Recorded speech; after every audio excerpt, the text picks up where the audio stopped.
ടീച്ചേഴ്സിനോട് ചോദിക്കുക നല്ല കാര്യങ്ങൾ, അച്ഛനമ്മമാരോട് ചോദിക്കുക. നമ്മുടെ നല്ല ഫ്രണ്ട്സ് ആയിരിക്കണം അച്ഛനമ്മമാരോട്.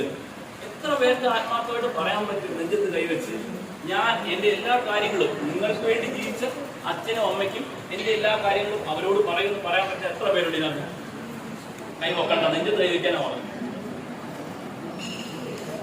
എത്ര പേർക്ക് പറയാൻ പറ്റും? നമുക്ക് എല്ലാ കാര്യങ്ങളും തുറന്നു പറയും. നിങ്ങൾ എന്ത് തെറ്റ് ചെയ്താലും, നിങ്ങൾ എന്ത് തെറ്റ് ചെയ്തില്ലെങ്കിലും നിങ്ങളെ സ്നേഹിക്കുന്ന ആൾക്കാരാണ് അച്ഛനമ്മമാർ. ചെയ്യാം. ഡി അഡിക്ഷൻ സെന്റർ കേട്ടിട്ടുണ്ടായിരിക്കും. എന്താണ് പറഞ്ഞോ? ഡി അഡിക്ഷൻ സെന്റർ എന്ന് വെച്ച് കഴിഞ്ഞാല് നമ്മൾ എന്തെങ്കിലും ഒരു ലഹരിക്ക് അടിമയാണെങ്കിൽ നിങ്ങൾക്ക് നോക്കാം. നമ്മൾ വിസിറ്റ് ചെയ്യുമ്പോൾ 15 വയസ്സിൽ, നിങ്ങൾക്ക് 30 വയസ്സുണ്ട്, 16 വയസ്സോ 15 വയസ്സിൽ താഴെയുള്ള കുട്ടികൾ ഒരുപാട് പേര്. ഇന്ന് ഒരു പെൺകുട്ടി അവിടെ അഡ്മിറ്റ് ചെയ്തു. പെൺകുട്ടിയെ 15 വയസ്സിൽ താഴെയുള്ള പെൺകുട്ടിയെ അഡ്മിറ്റ് ചെയ്തു. കറക്റ്റ് ഏജ് എനിക്ക് അറിയില്ല, 15 വയസ്സിൽ താഴെയാണ് മാത്രമാണ് തന്നത്.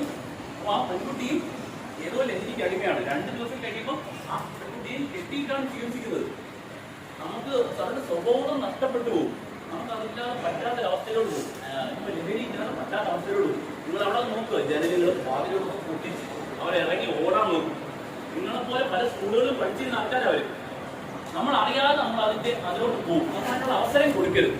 നല്ല പുസ്തകങ്ങൾ വായിക്കുക. പുസ്തകങ്ങൾ വായിക്കുന്ന എത്ര പേരുണ്ട്? മാത്സ്